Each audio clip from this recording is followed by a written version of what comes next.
कांग्रेस के वरिष्ठ नेताओं ने जब बैठक की तो उनकी दावेदारी पर गहनता से विचार हुआ। अब टिकट तो एक ही को मिलेगा ना। किन की क्या भूमिका रहेगी, कौन नेता किस भूमिका में होगा, इन सभी गहन विषयों पर आज बैठक में चर्चा हुई। नमस्कार साथियों, आखिरकार केदारनाथ उपचुनाव के लिए मैराथन मंथन के बाद उत्तराखंड कांग्रेस ने उम्मीदवार का नाम फाइनल कर ही लिया है और अब इंतजार है तो सिर्फ औपचारिक ऐलान होने का। अब सबकी निगाहें दिल्ली के दरबार पर टिकी हुई हैं। जब दिल्ली से फाइनल लिस्ट आएगी तब सब क्लियर हो जाएगा। लेकिन कल जब कांग्रेस की यह बैठक देहरादून में हुई तब बहुत सारी चीजें उलझी हुई भी नजर आई। उनको सुलझाने की भी कोशिश हुई। साथ ही साथ इस चुनाव के दौर से हरक सिंह रावत फिलहाल अब पूरी तरह बाहर हो चुके हैं, यानी हरक सिंह रावत अब सरेंडर कर चुके हैं। नहीं, ये सरेंडर करने वाली बात नहीं। सरेंडर करना क्या हुआ? ये कहा कि हम दावेदारी हमारी है, हमारी दावेदारी पर विचार करें। और कांग्रेस के वरिष्ठ नेताओं ने जब बैठक की तो उनकी दावेदारी पर गहनता से विचार हुआ। अब टिकट तो एक ही को मिलेगा ना। टिकट तो एक ही को मिलेगा, तो जिसको भी टिकट मिलेगा उसको सब लोगों ने कहा कि हम उसको जिताएंगे। इसी तरह साथियों, किसी भी चुनाव में एक सीट पर पार्टी का एक ही नेता उम्मीदवार हो सकता है, लेकिन कांग्रेस को हरक सिंह ने कभी हां तो कभी ना कहकर उलझन में डाल दिया था। अब यह मसला तो सुलझा दिया गया है, लेकिन भीतर की गुटबाजी वाला खेल अभी भी पूरी तरह सुलझा नहीं है। कल की बैठक में यह तो जरूर तय हुआ कि पिछली बातों को भुला दिया जाएगा और जिस तरीके से गणेश गोदियाल वाली पर्यवेक्षकों की टीम पर आरोप लगे थे कि उन्होंने रिपोर्ट सीधे दिल्ली भेजी थी, उस पर भी अब बात नहीं होगी। लेकिन गोदियाल ने अब भी उस पर खुलकर अपना बयान दे दिया है।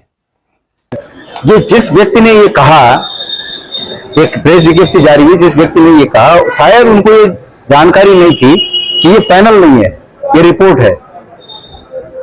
ठीक है, और रिपोर्ट मैंने पहले भी कहा कि भाई रिपोर्ट तो जहां से नियुक्ति होती है उसी को रिपोर्ट दी जाती है। हमें कोई काम आप बताएंगे तो हम आप ही को तो उसको रिपोर्ट करेंगे कि और कहीं करेंगे।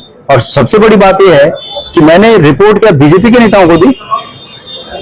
मेरा विवेक ये कहता था कि मुझे रिपोर्ट कहां देनी चाहिए, जहां मेरा विवेक कहता था मैंने वो कार्य पार्टी हित में किया। तो ऐसे लोगों जो और दूसरी बात, वो रिपोर्ट अब तक कहां आई? कहां आई वो रिपोर्ट? हमारे प्रदेश अध्यक्ष जी के पास तो आई। कांग्रेस का एक धड़ा लगातार यह कहता रहा है कि गोदियाल ने गलत किया, पार्टी के मानकों का उन्होंने उल्लंघन किया है, लेकिन गणेश गोदियाल अपने रुख पर कायम हैं और वो कहते हैं कि उन्होंने जो कहा जो किया वह बिल्कुल सही है। वह दूसरों को ही कसूरवार ठहरा रहे हैं और ऐसे में बड़ा सवाल यह है कि सही कौन है और गलत कौन। लेकिन सियासत लगातार वहां पर जारी है। किसी को अगर इस पर आपत्ति है तो ये उनके काम करने का तरीका अलग हो सकता है उस व्यक्ति का जिसने ये प्रेस विज्ञप्ति बनाई। ऐसे लोगों पर कार्रवाई होनी चाहिए। ऐसा ही हमारी पार्टी के अंदर का मामला है। कार्रवाई बाद की बात है, पहले हमें केदारनाथ में चुनाव जीतना है। कार्रवाई चलती रहेगी। कांग्रेस प्रदेश अध्यक्ष करण महारा ने बताया कि केदारनाथ उपचुनाव जीतने के लिए रणनीति पूरी तरह तैयार हो चुकी है और तय हो गया है कि केदारनाथ उपचुनाव के लिए पार्टी में कौन किस भूमिका में होगा। केदारनाथ चुनाव को लेकर भी खासी चर्चा रही। क्या रणनीति रहेगी, किन की क्या भूमिका रहेगी, कौन नेता किस भूमिका में होगा, इन सभी गहन विषयों पर आज बैठक में चर्चा हुई। वहीं एकजुटता के साथ चुनाव लड़ने का दावा उत्तराखंड कांग्रेस कर तो रही है, लेकिन उम्मीदवार जिस रूप में तय किया गया है उससे यह तो साफ है कि आने वाले दिनों में अब कांग्रेस कितनी एकजुट हो पाएगी यही देखना होगा। मनोज रावत का नाम 99% फाइनल है और जल्दी ही उनका औपचारिक ऐलान भी कर दिया जाएगा।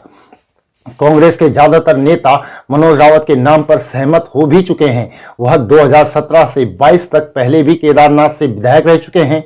हालांकि 2022 में वह तीसरे नंबर पर जरूर थे, लेकिन इस बार कांग्रेस दावा कर रही है कि जीत अब की बार उन्हीं की होगी।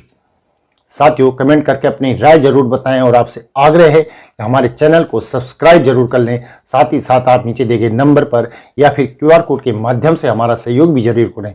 अभी के लिए इतना ही। जल्दी अगली रिपोर्ट में आपसे पुनः मुलाकात होगी। तब तक के लिए नमस्कार।